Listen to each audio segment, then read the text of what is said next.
আরবি ভাষা শিখুন। আসসালামু আলাইকুম প্রিয় ভিউয়ার, আশা করি সবাই ভালো আছেন। দেশ ও প্রবাস ভাই ও বোনেরা, আজকে আর একটি আরবি নতুন ভিডিওর পক্ষ থেকে সবাইকে স্বাগতম। আজকের আরবিমূলক ভিডিও আমরা যারা নতুন তাদের জন্য গুরুত্বপূর্ণ, কাজের ক্ষেত্রে চলাফেরার ক্ষেত্রে প্রয়োজন। প্রথমে আরবি পরে বাংলা, যাতে বুঝতে সহজ হয়। আমি আর বেশি কথা বলবো না, আরবি ভাষা শিক্ষা শুরু করা যাক। নাদ্দেফ হাদা তাওলা হচ্ছে এই টেবিল পরিষ্কার করো। এই টেবিল পরিষ্কার করো আরবিতে বলতে হবে নাদ্দেফ হাদা তাওলা। এখানে নাদ্দেফ বা নাদাফা বা তানদিফ এর হচ্ছে পরিষ্কার করা, হাদা অর্থ হচ্ছে এটা বা এই, তাওলা অর্থ হচ্ছে টেবিল। তাহলে আমরা শিখলাম নাদ্দেফ হাদা তাওলা অর্থ হচ্ছে এই টেবিল পরিষ্কার করো, বা তানদিফ হাদা তাওলা, এই টেবিল পরিষ্কার করো। খালাস নাদাফা মাফি বাগি ওয়াল্লা শাই অর্থ হচ্ছে পরিষ্কার করা শেষ, একেবারেই কিছু বাকি নেই। পরিষ্কার করা শেষ, একেবারেই কিছু বাকি নেই আরবিতে বলতে হবে কালাস নাদাফা মা বাগি ওয়াল্লা শাই। এখানে কালাস অর্থ শেষ করা, নাদাফা অর্থ হচ্ছে পরিষ্কার, কালাস নাদাফা পরিষ্কার শেষ, মা অর্থ না, বাগি অর্থ হচ্ছে বাকি, মা বাগি বাকি নেই, ওয়াল্লা শাই অর্থ হচ্ছে একেবারেই কিছু, শাই অর্থ কিছু, ওয়াল্লা শাই একেবারেই কিছু। তাহলে আমরা শিখলাম কালাস নাদাফা মা বাগি ওয়াল্লা শাই অর্থ হচ্ছে পরিষ্কার করা শেষ, একেবারেই কিছু বাকি নেই। জিব গুমাস মাসা তাওলা অর্থ হচ্ছে নেকড়া দিয়ে টেবিল মুছো। নেকড়া দিয়ে টেবিল মুছো আরবিতে বলতে হবে জিব গুমাস মাসা তাওলা। এখানে জিব অর্থ নিয়ে আসো বা দিয়ে, গুমাস অর্থ হচ্ছে কাপড় বা নেকড়া। জিব গুমাস কাপড়া দিয়ে, মাসা অর্থ হচ্ছে মুসা বা ইমসা অর্থ মুসা, তাওলা অর্থ টেবিল, মাসা এ তাওলা টেবিল মুছো। তাহলে আমরা শিখলাম জিব গুমাস মাসা তাওলা অর্থ হচ্ছে নেকড়া দিয়ে টেবিল মুছো বা কাপড় দিয়ে টেবিল মুছো। আতিনি ফুলুস আয়নারু অর্থ হচ্ছে আমাকে টাকা দাও আমি যাই। আমাকে টাকা দাও আমি যাই আরবিতে বলতে হবে আতিনি ফুলুস আয়নারু। এখানে আতিনি অর্থ হচ্ছে আমাকে দাও, ফুলুস অর্থ টাকা। আতিনি ফুলুস আমাকে টাকা দাও, আয়না অর্থ আমি, রু অর্থ যাওয়া বা যাবা, আয়নারু আমি যাব বা আমি যাই। তাহলে আমরা শিখলাম আতিনি ফুলুস আয়নারু অর্থ হচ্ছে আমাকে টাকা দাও আমি যাই বা আমি যাব। আলিন মাফি ফুলুস তাল বাদেন অর্থ হচ্ছে এখন টাকা নাই পরে আসো। এখন টাকা নাই পরে আসো আরবিতে বলতে হবে আলিন মাফি ফুলুস তাল বাদেন। এখানে আলহিন অর্থ হচ্ছে এখন, মাফি অর্থ হচ্ছে না বা নাই, আলহিন মাফি এখন নাই, ফুলুস অর্থ টাকা। তাল অর্থ হচ্ছে আসা বা আসো, বাদিন অর্থ হচ্ছে পরে, তাল বাদিন পরে আসো।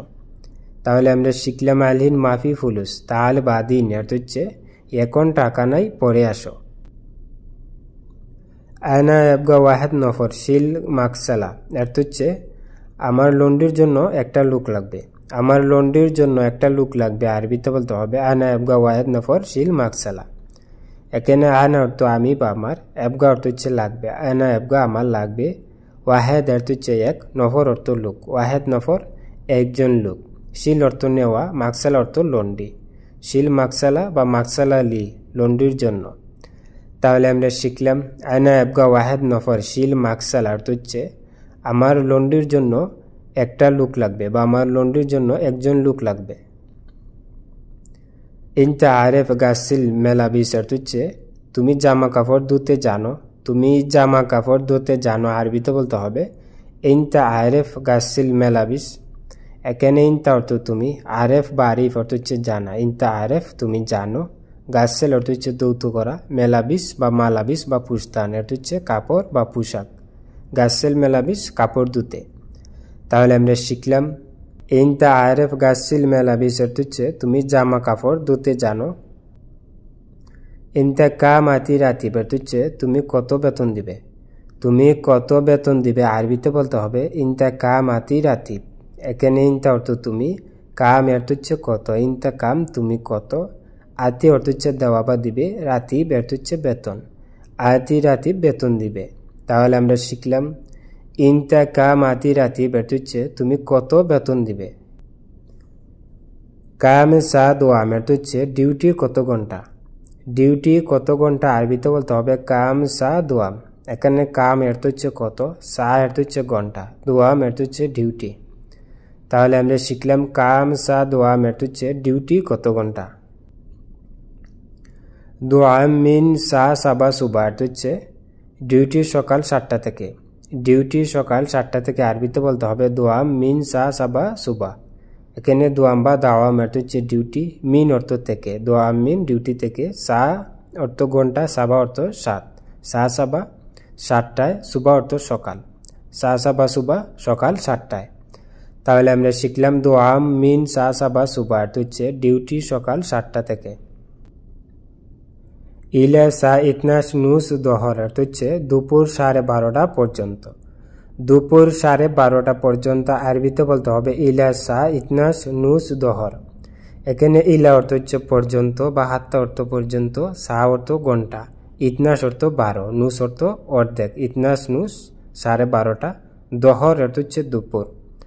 তাহলে আমরা শিখলাম ইলা সা ইতনাস নুস দোহর অর্থ হচ্ছে দুপুর 12:30 পর্যন্ত। হাদা সাব জিদ্দান অর্থ হচ্ছে এটা খুব কঠিন। এটা খুব কঠিন আরবিতে বলতে হবে হাদা সাব জিদ্দান। এখানে হাদা অর্থ এটা, সাব অর্থ হচ্ছে কঠিন বা শদীদ অর্থ হচ্ছে কঠিন, জিদ্দান অর্থ হচ্ছে খুব বা অতি।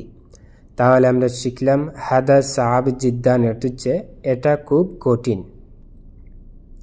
মুমকিন বাদ সোয়াই অর্থ হচ্ছে হয়তো একটু পরে। হয়তো একটু পরে আরবিতে বলতে হবে মুমকিন বাদ সোয়াই। এখানে মুমকিন অর্থ হচ্ছে হয়তো বা সম্ভবত, বাদ অর্থ হচ্ছে পরে, সোয়াই অর্থ হচ্ছে একটু। তাহলে আমরা শিখলাম মুমকিন বাদ সোয়াই অর্থ হচ্ছে হয়তো একটু পরে। ইনতা ফাহেম তো হাদা অর্থ হচ্ছে তুমি এটা বুঝেছো। তুমি এটা বুঝেছো আরবিতে বলতে হবে ইনতা ফাহেম তো হাদা। এখানে ইনতা অর্থ তুমি, ফাহাম অর্থ বুঝা, ফাহেম তো বুঝেছো, হাদা অর্থ এটা। তাহলে আমরা শিখলাম ইনতা ফাহেম তো হাদা অর্থ হচ্ছে তুমি এটা বুঝেছো। কেফ হাদা শরিকা অর্থ হচ্ছে এই কোম্পানি কেমন। এই কোম্পানি কেমন আরবিতে বলতে হবে কেফ হাদা শরিকা। এখানে কেফ অর্থ কেমন, হাদা অর্থ এটা, শরিকা অর্থ হচ্ছে কোম্পানি। তাহলে আমরা শিখলাম কেফ হাদা শরিকা অর্থ হচ্ছে এই কোম্পানি কেমন বা এটা কোম্পানি কিরকম। ওয়াগেফ আয়াতি একামা অর্থ হচ্ছে দাঁড়াও একামা দাও। দাঁড়াও একামা দাও আরবিতে বলতে হবে ওয়াগেফ আতি এগামা। এখানে ওয়াগেফ অর্থ হচ্ছে দাঁড়ানো, আতি অর্থ হচ্ছে দেওয়া, ওয়াগেফ আতি এগামা অর্থ হচ্ছে দাঁড়াও একামা দাও। জিব ইনতা জাওয়াল অর্থ হচ্ছে তোমার মোবাইলটা দাও। তোমার মোবাইলটা দাও আরবিতে বলতে হবে জিব ইনতা জাওয়াল। এখানে জিব অর্থ হচ্ছে দেওয়া বা নিয়ে আসা, ইনতা অর্থ তুমি বা তোমার, জাওয়াল অর্থ হচ্ছে মোবাইল। তাহলে আমরা শিখলাম জিব ইনতা জাওয়াল অর্থ হচ্ছে তোমার মোবাইলটা দাও। মারহাবা ফাদ্দাল সাদিক অর্থ হচ্ছে হ্যালো বন্ধু ভিতরে আসুন। হ্যালো বন্ধু ভিতরে আসুন আরবিতে বলতে হবে মারহাবা ফাদ্দাল সাদিক। এখানে মারহাবা অর্থ হচ্ছে হ্যালো বা স্বাগতম, ফাদ্দাল অর্থ হচ্ছে আসুন, সাদিক অর্থ হচ্ছে বন্ধু। তাহলে আমরা শিখলাম মারহাবা ফাদ্দাল সাদিক অর্থ হচ্ছে হ্যালো বন্ধু ভিতরে আসুন। আকু শুনোয়েবি অর্থ হচ্ছে বাই কিসান। বাই কিসান আরবিতে বলতে হবে আকু শুনোহেবি। এখানে আকু অর্থ বাই, শুনো অর্থ হচ্ছে কি বা ইয়েস অর্থ হচ্ছে কি, এবি অর্থ সাওয়া বা সান। তাহলে আমরা শিখলাম আকু শুনোহেবি অর্থ হচ্ছে বাই কিসান।